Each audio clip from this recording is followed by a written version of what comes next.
দর্শক, স্বাগত আজ দুপুরে। আপনাদের সঙ্গে আছি আমি নুসহাত সাওম। সবার প্রতি শুভকামনা জানিয়ে শুরু করছি আজ দুপুরের আজকের আয়োজন। আজ থাকছে সংস্কৃতি, এনটিভি অনুষ্ঠান সূচি ও দুপুরের অতিথি। প্রথমেই থাকছে সংস্কৃতি। লালমাটিয়ার কলাকেন্দ্রে অনুষ্ঠিত হচ্ছে শিল্পী সাইদুল হক জুইসের একক শিল্পকর্ম প্রদর্শনী কালের হালখাতা। প্রতিদিন বিকেল 4টা থেকে রাত 8টা এই সময়ে প্রদর্শনী চলবে 4 মে পর্যন্ত। ধানমন্ডির কামরুল হাসান প্রদর্শনালয়ে অনুষ্ঠিত হচ্ছে মুনেম ও আসিফের একক দৃশ্য শিল্প প্রদর্শনী ক্রমশ। প্রতিদিন বিকেল 4টা থেকে রাত 8টা এই সময়ে প্রদর্শনী চলবে 31 মে পর্যন্ত। এবার এনটিভি অনুষ্ঠান সূচি। এবার জানিয়ে দিচ্ছি এনটিভির আজ রাতের বিশেষ বিশেষ অনুষ্ঠানগুলির সময়সূচি। সন্ধ্যা 6টা 15 মিনিটে সরাসরি সম্প্রচার হবে সমসাময়িক বিষয় নিয়ে অনুষ্ঠান সংলাপ প্রতিদিন।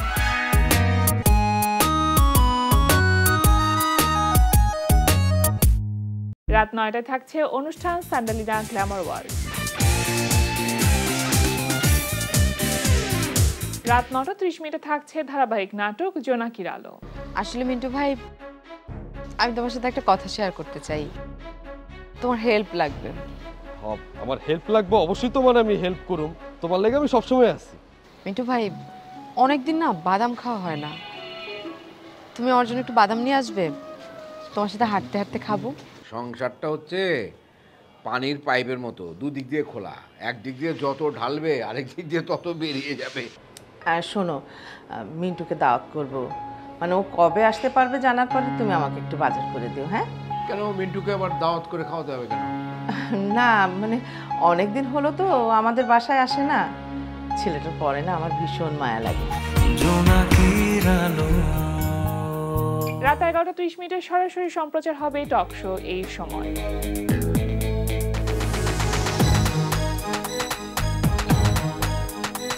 এই ছিল এনটিভির আজ রাতের বিশেষ বিশেষ অনুষ্ঠানগুলির সময়সূচি। এবার দুপুরের অতিথি।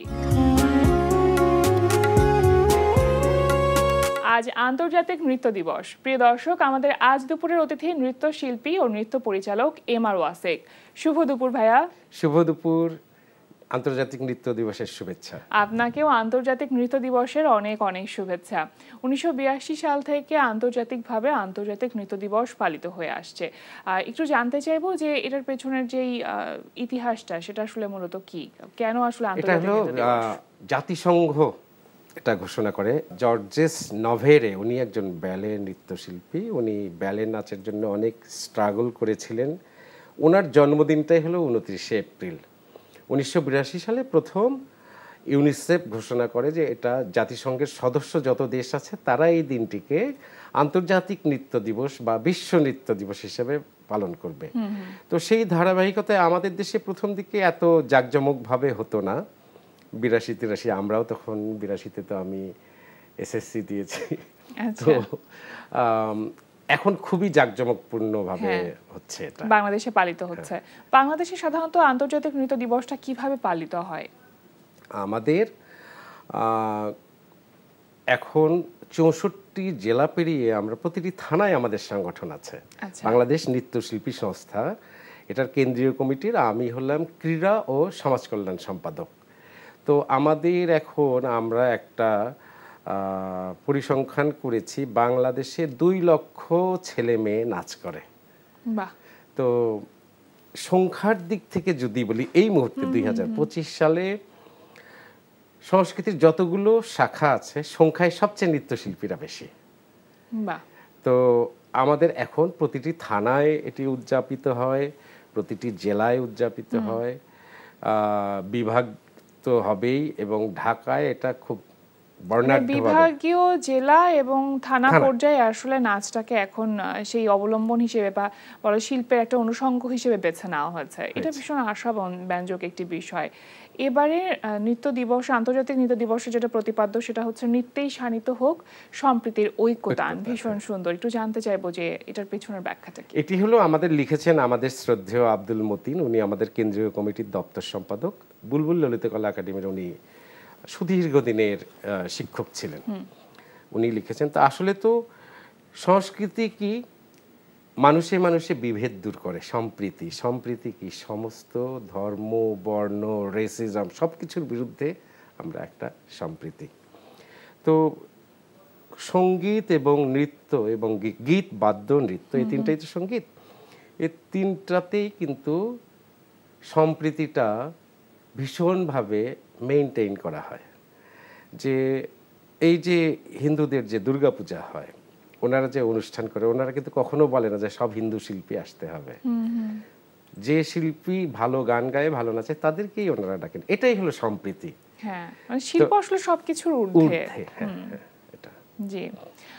বাংলাদেশে তো আসলে আপনি যেমনটি বলছিলেন যে সবাই আপনাদের বাংলাদেশের নৃত্যশিল্পী সংস্থা বিভিন্ন রকমভাবে আসলে পালন করছে। এছাড়াও তো আরো বেশ কিছু সংগঠন রয়েছে। তো সবাইকে আসলে একত্রিত হয়ে পালন করা হয় নাকি যে যার মতন করেই পালন করছে?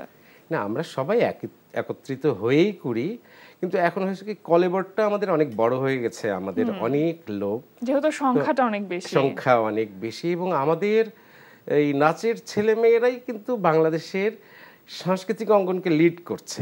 এই চলচ্চিত্রে যেগুলো নায়িকা আছে, যারা নাম করা, যারা, তারা সবাই কিন্তু আমারই অনেক ছাত্রী ছিল। অপু বিশ্বাস আমার ছাত্রী ছিল, পূর্ণিমা আমার ছাত্রী ছিল। তো এনারা সবাই নাচ শিখে গেছেন। সো এখন এত সংখ্যায় বেশি হয়ে গেছে, একটা জায়গায় সবাই মিলে করার চেয়ে আমরা বলছি যে এটা স্ক্যাটার্ড হয়ে ছড়িয়ে পড়ুক। তো অনেকে অনেকভাবে করছেন আর কি। বাট বাংলাদেশ নৃত্যশিল্পী সংস্থা হলো mother of all dancers organization, যারা আমাদের মানে এটা একটা আদি সংস্থা বলা যেতে পারে। আদি। আচ্ছা, 82 আগে আমাদের নৃত্যশিল্পী সংস্থা প্রতিষ্ঠিত হয়েছে। তাহলে তো অনেকগুলো বছর হয়ে গেল। আর আপনার যে সংগঠনটি আছে নন্দন কলা কেন্দ্র, সেটা আসলে আলাদাভাবে কি পালন করছে কিনা আন্তর্জাতিক নৃত্য দিবস? এখানে আমাদের, যেহেতু আমি বাংলাদেশ নৃত্যশিল্পী সংস্থা কেন্দ্রীয় কমিটির একজন সম্পাদক মণ্ডলীতে আছি, তো আমাকে ওখানেই কাজ করতে হয়। আমি পার্সোনালি আমার সংগঠনের ব্যানারে কিছু করার অতটা সুযোগ নেই। তো আমাদের এবারে 2টা অনুষ্ঠান হচ্ছে কিন্তু। আচ্ছা, আগে যেটা হতো যে বাংলাদেশ শিল্পকলা একাডেমি এবং বাংলাদেশ নৃত্যশিল্পী সংস্থা জয়েন্ট ভেঞ্চারে কাজ করতো। এবারে শিল্পকলা একাডেমি একাই কাজ করছে। এটা একটা অনেক ভালো এবং আমাদের জন্য বড় ব্যাপার যে ওনারাই আন্তর্জাতিক নৃত্য দিবস পালন করছে রাষ্ট্রীয়ভাবে। আচ্ছা। আর আমাদের যে সংগঠন বাংলাদেশ নৃত্যশিল্পী সংস্থা, আমরা করছি বাংলাদেশ শিশু একাডেমি মিলনায়তনে। তো সেটা হবে আমাদের সংগঠনের মাধ্যমে, সেখানে সবাই পার্টিসিপেট করবে বিকেল 3টা থেকে। আজকে বিকেল 3টা থেকে রাত 10টা পর্যন্ত ওখানে নাচ হবে। আচ্ছা, তার মানে সেখানে নন্দন কলা কেন্দ্র আসলে পারফর্ম করবে। 2 জায়গাতেই থাকবে, বাংলাদেশ শিল্পকলা একাডেমিতেও থাকবে, বাংলাদেশ শিশু একাডেমিতেও থাকবে। আচ্ছা, সময়টা যদি বলতেন যে কোন সময় কোথায় থাকবে? বাংলাদেশ শিল্পকলা একাডেমির মূল মঞ্চ জাতীয় নাট্যশালায় অনুষ্ঠান শুরু হবে সন্ধ্যা 6টায়, আর শিশু একাডেমি 3টা থেকে শুরু হবে। আচ্ছা, তো নিশ্চয়ই এই আন্তর্জাতিক নৃত্য দিবস উপলক্ষে যে পারফর্ম আপনারা করতে যাচ্ছেন, সেটার জন্য অনেক আগে থেকেই প্রিপারেশন নেওয়া হচ্ছে। এর প্রস্তুতিটা কবে থেকে শুরু করছেন বা কোন প্রযোজনাগুলো এবার মঞ্চে আনতে যাচ্ছেন? আবার এখানে যেটা হচ্ছে যে মঞ্চে আমরা অনেক বেশি সময় কোনো সংগঠনকেই দেই না বা আমরা পাই না। হ্যাঁ, আমাদের সময় বেঁধে দেওয়া থাকে 4 মিনিট, অল্প সময়ের মধ্যে করতে হয়। তো আমরা যেটা বাংলাদেশ শিল্পকলা একাডেমিতে করব, এটি হচ্ছে নজরুলের একটি লোক আঙ্গিকের গান। নজরুল তো সব ধরনের গান লিখেছেন, লোক আঙ্গিকের গান করব। আর বাংলাদেশ শিশু একাডেমিতে, যেটা বাংলাদেশ নৃত্যশিল্পী সংস্থা করছে, এখানে করব আমরা নন্দন কলা কেন্দ্র করবে রবীন্দ্রসঙ্গীত। বাপ্পা মজুমদার গেয়েছে গানটা, খুব সুন্দর গান, এই জন্য এই গানটা বোধহয় আমিই প্রথম করব মঞ্চে। আচ্ছা, নন্দন কলা কেন্দ্র শুরু থেকেই আসলে ভিন্নতা দেখিয়েছে, ভিন্ন ভিন্ন মাত্রা যুক্ত করেছে আসলে নাচে। আপনি যখন নাচে এসেছেন তখন কি আপনার মানে এটা মাথার মধ্যে ছিল বা এটা কখনো মনে হচ্ছে কিনা যে নিজে একটা আলাদা সংগঠন হবে, এই স্বপ্নটা কখনো দেখেছিলেন কিনা যখন নিজে নাচ শেখা শুরু করেছেন? এরকম স্বপ্ন কি আমি নৃত্যশিল্পী হব, এই স্বপ্নও দেখি নাই আমি, সত্যি বলতে। তো কিভাবে যেন আমি ইউনিভার্সিটিতে, রাজশাহী ইউনিভার্সিটিতে পড়তাম, অনার্স মাস্টার্স পাস করে আমি BCS 16th BCS আমি চান্স পেয়েছিলাম। তো রিটেনের পরে ভাইভার সময় আমার হইলো পক্স। তো আমাদের বাড়ি ছিল গাইবান্ধা, আমি সেই সময় বাইদাবাই গাইবান্ধায় আমার গ্রামের বাড়িতে। ওই সময় এমন তীব্র যে ভাইভার দিনে আমার আর অ্যাটেন্ড করা হলো না। আচ্ছা, এবং দ্যাট টাইম যমুনা ব্রিজ ছিল না, ফেরি টেরি পার হইতে হতো। তো এইভাবে বিভিন্ন সময় আমি পেশাগতভাবে নাচের ক্ষেত্রে মনে হয় ঈশ্বর আমাকে একটু এগিয়ে দেন সবসময়, অন্য ক্ষেত্রে আমাকে নিরুৎসাহিত করেন। আমি এটাকেই পেশা হিসেবে বেছে নিলাম। যখন আমি শেখানো শুরু করলাম, আসলে তো আমরা পয়সার জন্য কাজ করি না, আমরা কাজ করি দায়বদ্ধতার জায়গা থেকে, যে মানে ভালো লাগার জায়গা থেকে, ভালোবাসা। হ্যাঁ, মানে আমরা অন্যটা ভালো লাগে না, ভালোবাসা। তো পরে যখন আমি প্রথম আমার একাডেমি প্রতিষ্ঠা হয় 1997 সালে। আচ্ছা। এর আগে বাড়ি বাড়ি যে ওই প্রাইভেট টিউশনি করতাম নাচের। তো এদের মধ্যে প্রথম যার মাধ্যমে খোলা হলো, উনি হলো গায়িকা আবিদা সুলতানার ভাইয়ের মেয়ে, আমেরিকায় থাকে, প্রমি।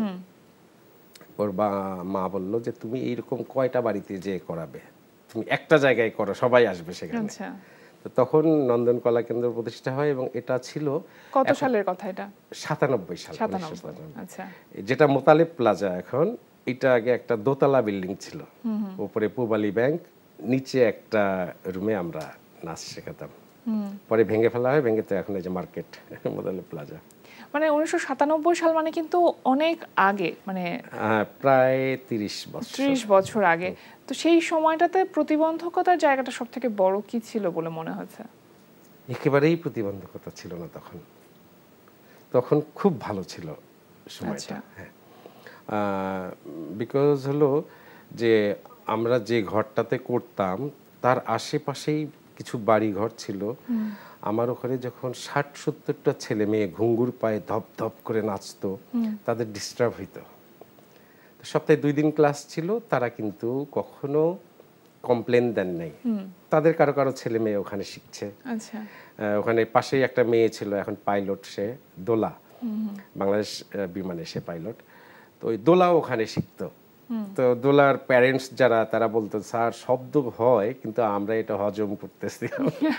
এরকম প্রতিবন্ধকতা তখন ছিল না, এখনই বরং একটু পরিবেশটা মনে হয় যে কিছুটা। এই যে 30 বছর নন্দন কলাকেন্দ্রে আসলে পথ চলা, আপনি বলছিলেন যে তেমন শুরুতে হয়তো তেমন কিছু ছিল না, কিন্তু আসলে বিভিন্ন সময় তো অনেক চড়াই উতরাই ডেফিনেটলি থাকে। অনেক নতুন প্রশিক্ষকও নিশ্চয়ই আপনি তৈরি করেছেন। তাদেরকে আসলে তৈরি করতে কত বছর সময় দিতে হয়েছে, সময় ব্যয় করতে হয়েছে? এই জিনিসগুলো কিন্তু পরিকল্পিত না, মানে আসছে যাচ্ছে কেউ। আমার স্টুডেন্ট ওয়ার্ল্ডের সব কান্ট্রিতে আছে। কদিন আগে আমার একটা ছাত্র ফিনল্যান্ডে থাকে, হেলসিঙ্কি, তো এসেছিল, ওর নাম হলো প্রিন্স। ওখানে সে বাঙালি কমিউনিটিকে নিয়ে এইসব কাজ করছে। তারপরে ইউএসএ তো ভরা, লন্ডনে আমার অনেক স্টুডেন্ট আছে। তো এরা আসলে শিখতে শিখতে কে শাইন করবে হঠাৎ করে কে এটা বোঝা যায় না প্রথমে। যেমন আমার অনেক এই মুহূর্তে বাংলাদেশে কত্থকে লিড দিচ্ছে হাসান ইশতিয়াক, ইমরান, মোহাম্মদ হানিফ, এরা কত্থকে খুব ভালো করছে। ভারতনাট্যমে ভালো করছে গোলাম মুস্তফা ববি, তারপরে পূজা সোম, এরা আমার স্টুডেন্ট ছিল। মানে এরা রবীন্দ্র ভারতী থেকে শিখে আসছে, যাদের নাম বললাম 4 জনই, এবং ফার্স্ট ডিগ্রি নিয়ে আসে। আবার মডার্নে করছে মোফাজ্জল আলিফ, ও মুম্বাইতে জুনিয়র ট্যালেন্টস ওর কাছে শিখে আসছে, এবং কিছুদিন আগে আমাদের অনুষ্ঠানেও এসেছিলেন। আচ্ছা আচ্ছা, সে কিন্তু মুম্বাইতেও খুব নাম করেছিল ওখানে। আমি যখন মুম্বাইতে গেছিলাম তখন সে ওখানকার নাম করা নায়িকা ক্যাটরিনা কাইফ, তার সঙ্গে স্টেজে শো করছিল। আচ্ছা। তো এইভাবে মানে আরো অনেক স্টুডেন্ট, তাদেরকে দেখে নিশ্চয়ই আপনি ভীষণ রকম গর্বিত হন। ভীষণ গর্বিত। এবং আমার একটা অনেক বড় গর্ব যে বাংলাদেশ শিল্পকলা একাডেমি বিভিন্ন জেলায় যারা টিচার আছে, 64 জেলার মধ্যে 37টা জেলায় আমার স্টুডেন্ট টিচার। এটা ভীষণ ভালো লাগার বিষয়। কিন্তু পাশাপাশি আমি আরেকটি বিষয়কেও রাখতে চাই, যে অনেকেই আছেন যারা নাচটা হয়তো শিখেছেন শুরুতে, কিন্তু পরবর্তীতে গিয়ে আর ধরে রাখতে পারেননি, আর সেটা নিশ্চয় দুঃখ লাগে যখন দেখেন। এটা কি মানে সবাই তো প্রলোভন মুক্ত থাকতে পারে না। আমাদের চারিদিকে অনেক প্রলুব্ধ করছে যে নাচের চেয়ে নাটকে ফেস ভ্যালুটা বেশি। আমি নাচ করছি, অল্প সময় জনপ্রিয়তাটা পাওয়া যায়। আর্থিক সঙ্গতি, যারা মডেল হয়, চলচ্চিত্রে নায়ক নায়িকা হয়, তাদের বেশি। তো এখন ওই প্রলোভনে আমি ছেড়ে যেতে পারবোই না আমাকে ডাকলে, কারণ হচ্ছে যে আমি এটাকে ভালোবাসি। তো এই ভালোবাসাটার জায়গা থেকে আমরা আছি। আর অনেকেই ছিটকে যায় আবার পারিবারিক কারণে, বিয়ে হওয়ার পরে তার হাজবেন্ড পছন্দ করে না, এমনও আমার ছাত্রী আছে, বিয়ে না, তার বয়ফ্রেন্ড পছন্দ করে না, সে নাচ বাদ দিয়ে দিয়েছে। ছেলে নৃত্যশিল্পী, তার গার্লফ্রেন্ড পছন্দ করে না নাচ, সে বাদ দিয়ে দিয়েছে। এরকম থাকে আর কি। আচ্ছা, এক একজনের এক এক রকম কারণ রিজন থাকে এক একটা আর কি। হ্যাঁ, আপনার এই যে আমরা যে একটা সামাজিকভাবে একটা বিষয় কাজ করে যে কোন একটি ছেলে নৃত্যশিল্পী হবে, এটা আসলে কোনো পরিবারই চিন্তা করতে পারে না, এখনো পর্যন্ত মনে হয় সেই জায়গাটা তৈরি হয়নি। তো এই যে সামাজিক যে দৃষ্টিভঙ্গি, সেই দৃষ্টিভঙ্গিকে একটু একটু করে তো পাল্টাতে হবে সময়ের সাথে সাথে। অবশ্যই সেটা পাল্টাবার জন্য আসলে আমাদের করণীয়টা কি কি করতে পারি আমরা? এটা কি যে কাজ কোনোটাই কিন্তু জেন্ডার ভিত্তিক না। যেমন রান্না মেয়েরা করে, এটাই স্বাভাবিক। পৃথিবীর সব নামকরা বাবুর্চিগুলো কিন্তু মেল শেফ, যারা টমি মিয়া আমাদের বাংলাদেশের, পৃথিবীর উনি নাম্বার 1 শেফ। তো ডান্সটা মেয়েদের আর্ট। পৃথিবীর সবচেয়ে নামকরা ডান্স কোরিওগ্রাফার যারা, তার 70% মেল, ফিমেল না। তো কাজ আসলে জেন্ডার ভিত্তিক না। আর যেটা মেয়েলি ছেলে হয় নাচের মধ্যে, তাদেরকে দেখে অনেকে পুরো শিল্পটাকেই বলে যে এরা একটু এরকম, মানে একটু কটাক্ষ করবার চেষ্টা করে, কিন্তু সবাই ওরকম হয় না। আর যেটা সত্যি সেটা হলো যে যারা একটু মেইলি অ্যাটিটিউড আছে, ওরা নাচকে বেশি ভালোবাসে। বাংলাদেশের যে প্রেক্ষাপট, সেই প্রেক্ষাপটে নৃত্যকে আসলে পেশাগত জায়গা থেকে নির্বাচন করার সময়টা এসেছে কিনা? এখন কেন, এটা তো অনেক আগে থেকেই এসেছে। যেমন আমি তো নাচ করেই আমি ঢাকা শহরে একটা ফ্ল্যাট কিনেছি, গাড়ি কিনবো হয়তো বা নাচের পয়সা দিয়ে। তো এখন বাংলাদেশের প্রত্যেকটা জেলা শহরে 2-3 জন করে মানুষ আছে যারা নাচ দিয়ে সংসার চালায়। আচ্ছা, বিভিন্ন স্কুল কলেজ বিশ্ববিদ্যালয়ে নাচের শিক্ষক নিয়োগ হচ্ছে। তারপরে স্কুলগুলোর অ্যানুয়াল স্পোর্টসে ডিসপ্লে হয়, সেখানে একটা বড় অঙ্কের টাকা কোরিওগ্রাফারকে দেওয়া হয়। এগুলো তো এটাকে পেশা হিসেবে নেওয়া যায়। এখন যদি বলে যে না আমি একেবারে গুলশান বনানী বাড়ি করব, কানাডায় বেগমপাড়ায় বাড়ি করব, সেটা আমাদের দ্বারা সম্ভব না। নির্ভর করছে অনেকটা। সেটা আমার নৃত্যশিল্পী যতই বড় হই আমি কানাডায় বাড়ি করতে পারবো না। আচ্ছা, একটি বিষয় জানতে চাইবো আপনার কাছে যে আন্তর্জাতিক পর্যায়ে আসলে নাচের প্র্যাকটিসটা যেভাবে হচ্ছে এবং বাংলাদেশের নাচের প্র্যাকটিসটা যেভাবে হচ্ছে, কোথায় পার্থক্য দেখেন? আপনি তো আসলে দেশের বাইরে বিভিন্ন জায়গাতে গেছেন পারফর্ম করতে, এই বেসিক পার্থক্যটা আসলে কোথায় দেখেন? চায়নায় আমাকে বাংলাদেশ সরকার থেকে পাঠিয়েছিল একবার এই ডান্সের ট্রেনিং নেওয়ার জন্য। তো ওটা আসলে আমাকে যে বয়সে পাঠিয়েছিল, ওটা একটু বেশি বয়স হয়ে গেছিল আমার। তখন আমার বয়স ছিল 26-এর মতো এরকম। আচ্ছা, তো ওখানে ওদের যে প্র্যাকটিসটা দেখতাম, সকাল 8টায় দরজা ক্লোজড হয়ে গেল, ভিতরে সব ওরা টিচারকে বলে লাউসি এবং স্টুডেন্ট দাঁড়িয়ে গেল 1টা পর্যন্ত ওই রুমেই থাকবে 8টা থেকে, মাঝখানে একটা স্ন্যাক্স দেবে। আচ্ছা, 1টার পরে লাঞ্চ, তারপরে কিছু কাজ করার পরে আবার বিকেল 4টা থেকে শুরু হবে 7টা পর্যন্ত। এর মধ্যে কেউ যদি বলে যে I am sick, I feel weak, এরকম যদি বলে, নাও তুমি ওখানে ফেন্ট হয়ে যাবে, পড়ে যাবে, তারপরে ডাক্তার ডাকবে, এরকম। আচ্ছা, তো ওই চর্চা আমাদের দেশে সম্ভব না। আর স্কুলগুলো কলেজগুলো বাচ্চাদেরকে এত এনগেজ রাখতে চায়, এই স্কুল ছুটি হওয়ার সাথে সাথে অনেকগুলো টিচার দাঁড়িয়ে থাকে, এটার কোচিং ওটার কোচিং, এই কি সিটি বহুত পরীক্ষা। আগে আমরা দিতাম হাফ ইয়ারলি জুন মাসে, অ্যানুয়াল হলো নভেম্বর ডিসেম্বর মাসে।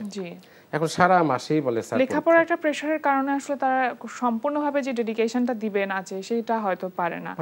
কোচিং সেন্টার, কোচিং 25-26 বছর বয়সে আপনি চায়নাতে গিয়েছিলেন এবং সেই সময়টাতে গিয়ে মনে হচ্ছে আসলে বয়সটা বেশি হয়ে গেছে, কিন্তু ওই ব্যাপারটার জন্য। কিন্তু এখন তো আসলে নাচটা এমন একটা পর্যায়ে এসেছে যে মানুষ হয়তো ছোটবেলায় স্বপ্ন দেখেছে সে নাচ করবে, কিন্তু সে সেই সময়টাতে করতে পারেনি, কিন্তু বড় হয়ে নাচ করছে। এরকম মানুষের সংখ্যা কিন্তু এখন অনেক বেড়েছে। না, আমি বলছি যে আমাদের দেশীয় ফর্মগুলো যেগুলো, এগুলো একটু বেশি বয়স হলে করা যায়। তো চায়নায় আমি যে নাচটা আমি শিখতে গেছিলাম, ওটা আসলে ওয়েস্টার্ন ব্যালে, তো ওটা অ্যাক্রোব্যাটিক পুরা। তো একজন বডি স্ট্রাকচার 16 বছর পার হইলেই ওই জিনিসগুলো অত প্রপারলি আসে না।